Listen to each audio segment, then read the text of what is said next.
I'm David Brint. I'm the Vice President of the Board, and it is an honor for me to be here to present the Board of Directors Award here in Baltimore, for those of you who are from Baltimore. Bruce, did I say it right? There you go. Baltimore.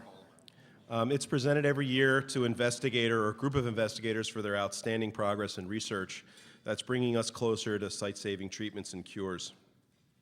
Now, I spend an enormous amount of time with these researchers, and I want you to know I wish you could also, because they're a spectacular group of human beings, and I truly mean that. And I think if you wouldn't all mind having the researchers stand up for a minute. Please stand up. That's you too, Elliot.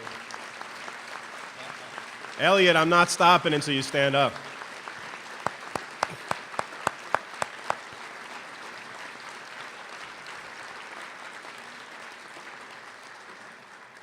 I hope you all know how they dedicate their lives to making medical breakthroughs and finding treatments and cures for us.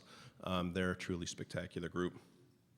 My wife Betsy and I got involved back in 1998 when our son Alan was diagnosed with a form of LCA. And as I'm sure all of you had that moment of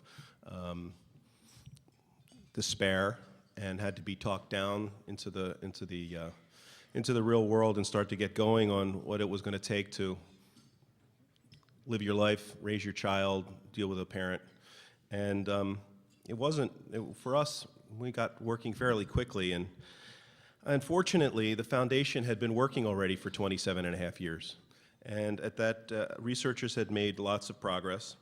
And in particular, they had made progress with the work of a Briard dog that had a form of LCA. And that dog became pretty spectacular. For those of you who don't know, his name was Lancelot, and Lancelot was the first dog that was treated with gene therapy and could see. I remember when I saw him for the first time, I don't cry very often, but you can't help but cry when you see one eye that can see and the other eye that can't, and so he's wagging his tail when he's looking at you from one side to pet him, and on the other side, the world doesn't exist for him.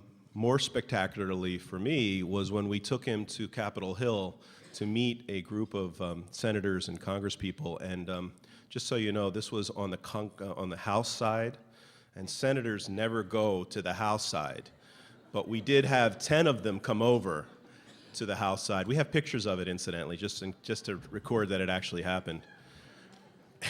And if you saw the faces on these legislators when they saw this dog who couldn't see from one side, and believe me, like we do, they did the same thing. They put their hand up against one eye and didn't react, and put it up the other eye, and Lancelot licked them.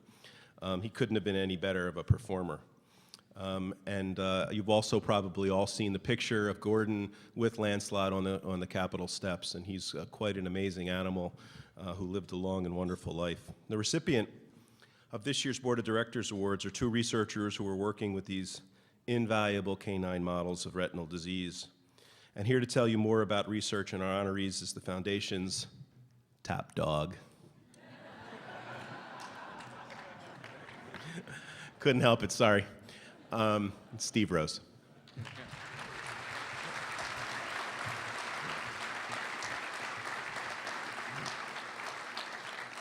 Thank you, David.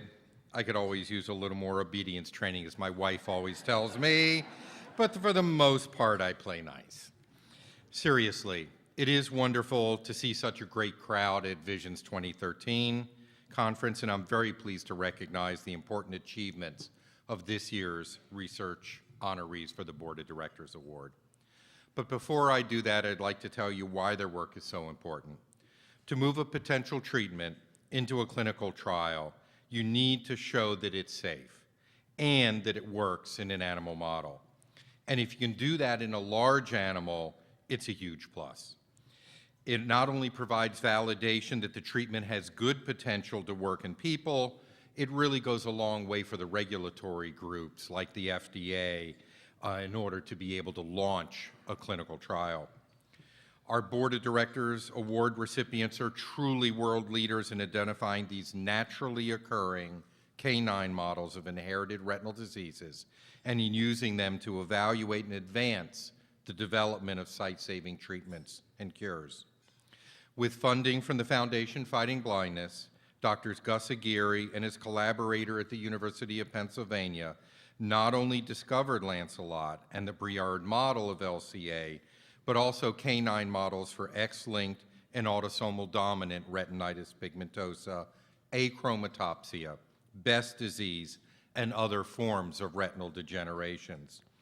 All of these models are currently being used in Dr. Aguirre's laboratory to advance gene therapies and test drugs and small molecules for clinical trials. A key member of Dr. Aguirre's University of Pennsylvania team, his protege, if you will, is Dr. William Beltran, who has done outstanding work, especially in retinitis pigmentosa therapy advancement, through career development and individual investigator awards from the Foundation. What is really cool about the work of Drs. Aguirre and Beltran is that the treatments coming out of their laboratories will not only help we humans, but also our beloved canine companions who happen to get the same retinal diseases as we do.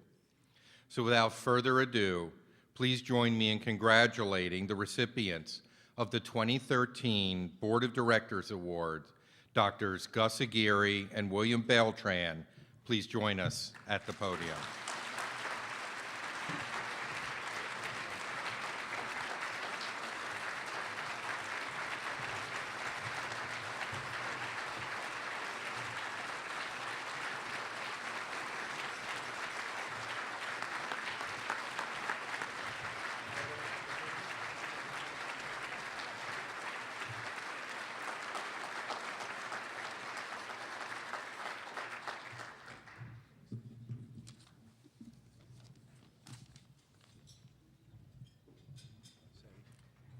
If I can take another half hour, 45 minutes of your lunchtime to say something, I'll try to be brief. It's really an honor to receive this, and it was totally unanticipated. I was wondering now why we're sitting in table 2. Now I know. This award really recognizes a group of investigators, some that are not here, and that's Doctors Sedesian and Jacobson at the University of Pennsylvania, and Lewin and Houseworth at the University of Florida. And we accept this on their behalf as well. Also, this award is possible not because of what we did with Lancelot in 2001 and more recently, but because in the mid-1970s, the Foundation Fighting Blindness, then known as the RP Foundation, had the foresight to be able to move afoot to bring the use of animal models, not only dogs, but mice and rats, that they could be studied so we could know more about the diseases and be able to do the possible treatments that now are really coming to fruition. So thanks to the foundation then and to you now. Thank you.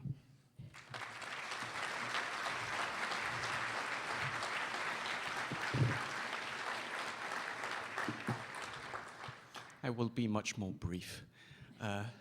This is totally unexpected. Thank you. Thank you for the foundation. Thank you for the support that you all have been making possible over the past, for me, 10 years. This is, in my case, just beginning. Again, thank you very much for who you are, what you do, and what you give us all. Thank you.